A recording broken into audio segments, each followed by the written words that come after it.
kii la ñu ngi lay nuyu. maa ngi leen di fay maa ngi nuyu waa Sénégal di nuyu mbokk internet yi ak ñiy suivre yëpp quoi. d'accord tey ñu dalal la fii ci Sénégal pour rappel que Nit Dof Killer def nga 11 ans d'expérience ci rap bi. génnee nga 5 albums.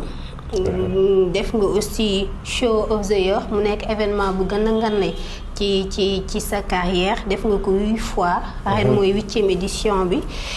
Tour du Sénégal aussi def nga ko 6 fois.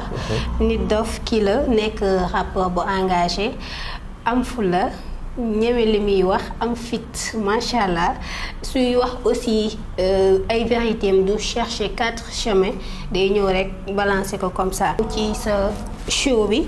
ren mu nekk 8e édition nga defal ñu ko tënk rek show of the year bi nga ko commencé ba tey ban bilan nga ci mën a tirer.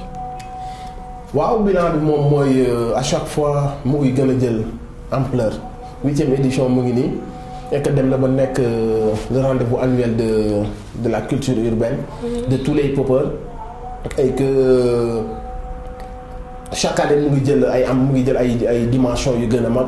Et que ñun aussi ñu ngi si liggéeyal hip-hop Galsen ñu ngi si wane aussi suñu engagement ak suñu njariñ ci hip-hop bi donc ñun ñëwuñu nii rek di wax mais boo ñëwee ci suñu domaine.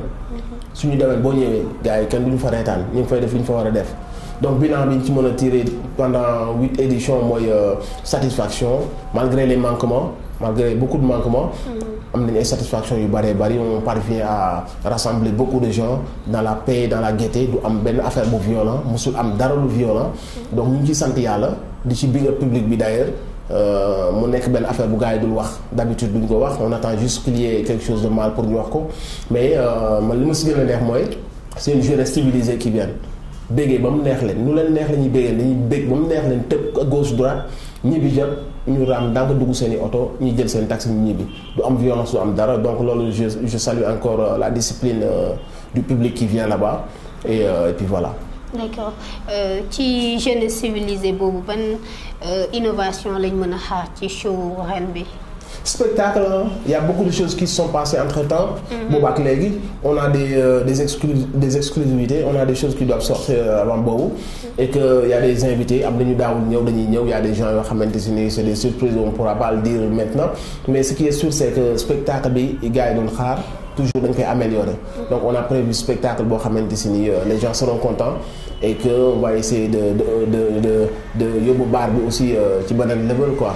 donc en tout cas ñu ngi jox rendez-vous gars yi le 15 décembre pour wax leen que si la ñu doon xaar ils seront pas déçus dinañ am lu ko ëpp.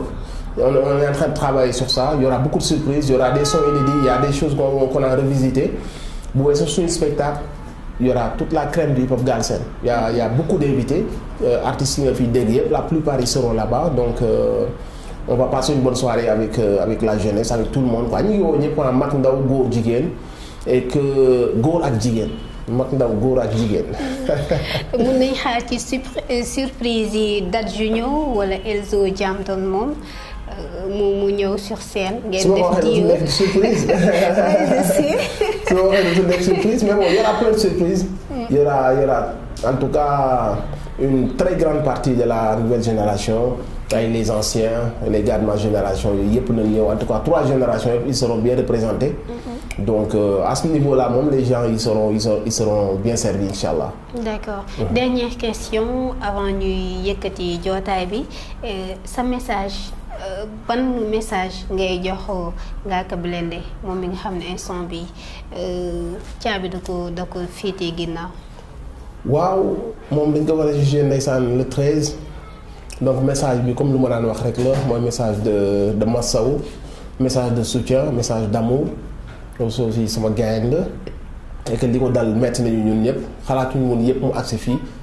donc comme jugement bi jàpp nañ ko ça ne sert à rien d'expliquer encore l'histoire xam nañ que ni ses intentions n'étaient pas mauvaises et que am na lu mu doon demee duñ ko téye temps bi yépp quoi mais espérons que inchallah le 13 ñu bàyyi ko mu dellu ci liggéeyam dellu ci famille am en tout cas maa ngi koy show love di ko wax tout mon soutien ñu koy ñaanal aussi yàlla le 13 mu génn ci bu ko defee le 15 mu ñëw def show of the year bi quoi donc ñu ngi koy ñaan yàlla bu baax mu génn et que le 13 ñi nga xam ni possibilité bi am nañ ko ñëpp ñëw au tribunal. Ça lui fera plaisir dina xam que le mouvement est toujours avec lui que ses fans sont toujours là et que ses collègues ñu ngi koy soutenir toujours donc ku mën a ñëw le 13 au tribunal da nga ñëw soutenir Ngaaka Blindé.